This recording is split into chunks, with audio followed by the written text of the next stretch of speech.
حدیث پاک میں ملتا ہے کل کی رات اللہ تعالیٰ فرشتوں کو سارے معاملات تقسیم کر دیتا ہے، بندوں کے متعلق کیا کیا چیزیں سال بھر میں ہونے والی، اور فرشتوں کو سارے احکام بتا دیے جاتے ہیں۔ اس میں سے بسا اوقات ایسا ہوتا ہے کہ کسی کی موت لکھی گئی ہوئی ہوتی ہے اس سال، لیکن وہ بندہ شادی کی تیاریوں میں مصروف ہے۔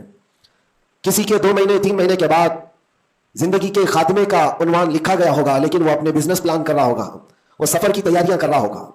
ہم میں سے بھی کسی کو معلوم نہیں کہ کل کی رات ہمارے لیے کیا حکم اللہ نے فرشتوں کو دیا ہے۔ اگر زندگی باقی ہے تو دعا کریں کہ اللہ تعالیٰ خیر و برکت والی زندگی عطا فرمائے، نیکیوں والی زندگی عطا فرمائے۔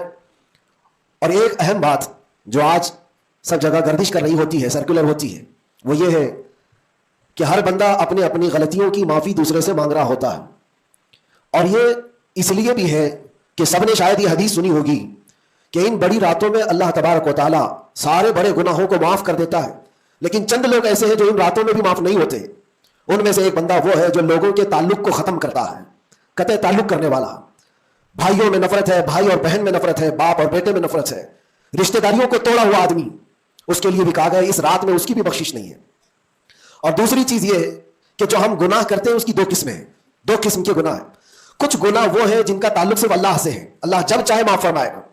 شراب پیا، زنا کیا، غلط کاریاں کیا، جھوٹ بولا ہے، یہ سارے گناہ وہ ہیں جس کی معافی اللہ سے ڈائریکٹ کی لی جائے گی۔ اس کو کہتے ہیں حقوق اللہ۔ اللہ تعالیٰ کریم ہے، اکرم الاکرمین ہے، جب چاہے اپنے بندوں کو معاف فرما دے۔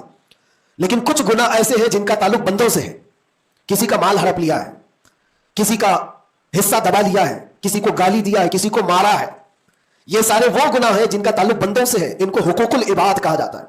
اور یہ گناہ زیادہ ڈینجر ہے، حقوق اللہ سے زیادہ ڈینجر حقوق العباد ہے، کیونکہ حدیث پاک میں ہے اللہ سے متعلق جو گناہ ہے وہ رب تعالیٰ جب چاہے معاف فرمائے گا، لیکن جو بندوں سے ریلیٹڈ ہے اللہ فرماتا ہے جب تک بندہ بندے کو معاف نہیں کرتا اللہ نہیں معاف فرمائے گا، اللہ معاف نہیں فرمائے گا۔ حضور پاک صلی اللہ تعالیٰ علیہ وسلم نے صحابہ سے پوچھا سب سے غریب آدمی کون ہے، تم جانتے ہو سب سے مفلس آدمی کون ہے؟ حضور صلی اللہ علیہ وسلم نے صحابہ سے پوچھا تو صحابہ نے کہا اللہ کے نبی زیادہ جانتے ہیں۔ آقا کونین صلی اللہ علیہ وسلم فرماتے ہیں سب سے زیادہ غریب قیامت کے دن وہ نہیں جس کے پاس پیسہ نہیں، مال نہیں، نیکیاں نہیں، وہ نہیں، بلکہ میرے آقا فرماتے ہیں قیامت کے دن ایک بندہ ایسا ہوگا جس کی نمازیں بھی بہت تھیں، صدقات و خیرات بھی بہت تھے، حج بھی کیا تھا، زکات بھی دیا تھا، عمرے بھی تھے، نفل عبادتیں بھی تھی، اس کی بہت نیکیاں لے کر کے آیا تھا، لیکن جس وقت وہ عدالت الہی میں پیش ہوا تو کئی لوگ کھڑے ہو گئے، ادھر سے ادھر سے آئے، رب تعالیٰ سے کہنے لگے مولا یہ نیک تو بہت ہے، نمازیں اس کی بہت ہے، حج بھی کیا ہے، عمرے بھی کیا ہے، لیکن میرے پیسے بھی دبا کر رکھا تھا۔ کوئی کہتا ہے کہ مولا میرا حق اس کے اوپر بنتا ہے، اس نے مجھے گالی دی تھی، کوئی کہتا ہے کہ مولا میرا بھی حق بنتا ہے، اس نے مجھے مارا تھا، کوئی کہتا ہے مولا میرا بھی حق بنتا ہے، اس نے میرے پیٹھ پیچھے مجھ سے چغلی کی تھی اور لڑانے کی کوشش کی تھی، میرا حق بنتا ہے اس پر۔ تو یہ سارے حق طلب کرنے والے بندے کھڑے ہو جائیں گے اس کے خلاف جو نیکوکار تھا۔ اللہ تعالیٰ فرماتا ہے تم لوگوں کو اس سے کیا چاہیے؟ سارے بندے کہتے ہیں مولا ہم تو گنہگار ہیں، نیکیوں کی کمی ہے، اس کے پاس نیکیاں زیادہ، اس کی نیکیاں ہمیں دلا دے۔ اب عدالت الہی کا یہ فیصلہ سنو، اللہ فرشتوں کو حکم دیتا ہے اس کے پاس جتنی نیکیاں ہیں وہ ان سب میں تقسیم کرو، جتنوں کا حق اس نے دبا رکھا ہے سب میں اس کی نیکیاں بانٹی جائیں۔ جب فرشتے اس کی نیکیاں نکال نکال کر تقسیم کر رہے تھے، نیکیاں اس کی پوری ختم ہو گئی، حقداروں کا بھی حق پورا ہوا نہیں، کچھ اور بھی باقی رہ گئے تھے۔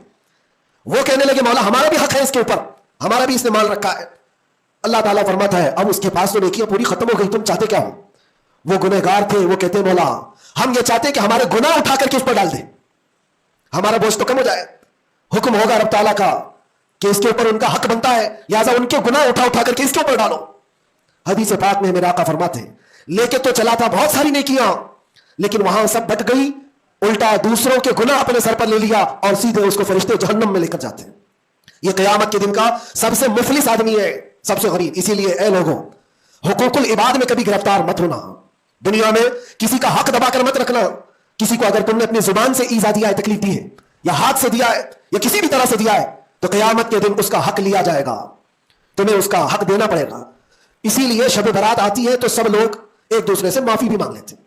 بندوں سے اگر تمہارا حق ہے تو بندوں سے معافی مانگ لو، اگر بندہ معاف کر دیا دنیا میں تو اللہ بھی معاف فرمائے گا، اللہ معاف فرمائے گا۔ لیکن معافی مانگنے کا ٹرینڈ آج واٹس ایپ اسٹیٹس بن گیا ہے، بہت آسان ہے اسٹیٹس پر رکھ دینے کا کہ میرے جس کے اوپر بھی حق بنتے ہیں میں نے ان کو معاف کیا وہ مجھے معاف کر دیں، کسی کے پاس جانے کی ضرورت ہی نہیں، واٹس ایپ میں گھماتے رہ جاؤ۔ کیا اسی کو معافی مانگنا کہتے ہیں؟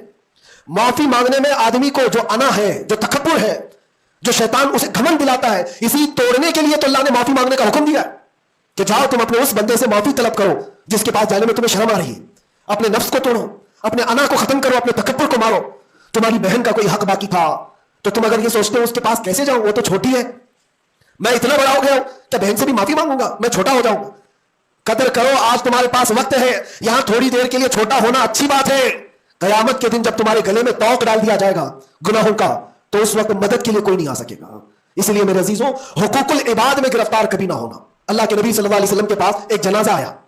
حضور صلی اللہ علیہ وسلم جب جنازہ پڑھاتے تھے تو پہلے پوچھتے تھے اس پر کسی کا حق باقی ہے, کسی کا اس پر کوئی لینا دینا باقی ہے. جنازہ صحابی کا ہے. جب جنازے کے پاس کھڑے تھے تو ایک صحابی آگے بڑھتے ہیں اور کہتے ہیں یا رسول اللہ 2 درہم میرے اس کے اوپر باقی ہے اور یہ مر گیا, دیا نہیں مجھ کو, 2 درہم قرضہ اس کے اوپر میرا باقی ہے. حضور پاک صلی اللہ علیہ وسلم نے کیا فرمایا جانتے؟ صلو علی صاحبکم ولا اصلی علیہ, اے لوگوں تم چاہو تو اس کا جنازہ پڑھ لو, میں نہیں پڑھوں گا. حضور پیچھے ہٹ گئے. 2 درہم کا صرف قرضہ باقی تھا جن کا انتقال ہوا, اور حضور نے فرمایا میں جنازہ نہیں پڑھوں گا. سوچو آج 2 درہم کا بوجھ بھی کتنا بڑا ہوتا ہے. جنازہ رکھا ہے, حضور پیچھے ہٹ گئے. پھر ایک کوئی صحابی آگے بڑھتے ہیں اور کہتے ہیں یا رسول اللہ صلی اللہ علیہ وسلم ان کی جانب سے ان کا قرضہ میں ادا کر دوں گا. حضور نے فرمایا کب تک ادا کرو گے؟ کہا کل کی مغرب سے پہلے پہلے میں ادا کر دوں گا. اللہ کے نبی نے ان سے وعدہ لیا اور اس کے بعد پھر اس صحابی کی نماز جنازہ پڑھائی. یہاں تو بہت سارے حقوق لے کر بیٹھے ہیں, وہ تو 2 درہم کی بات کر رہا ہوں. اسی لیے ہماری زندگی کا خاتمہ ہونے سے پہلے یہ حساب کتاب پہلے صاف کر لو. حاسبوا قبل ان تحاسبوا, اپنا حساب کلیئر رکھو اس سے پہلے کہ تمہارا حساب لیا جائے. اللہ کریم ہم سب کو کہنے سننے سے زیادہ عمل کی توفیق عطا فرما. رب تبارک و تعالی شعبان المعظم کے اس پاکیزہ مہینے کو ہم سب کے لیے نیکیوں والا اور خیر و برکت والا مہینہ بنائے. الہ العالمین قدیر و جبار خدا, جب تو نے رجب و شعبان ہمیں دکھایا ہے تو رمضان تک ہماری زندگی عطا فرما.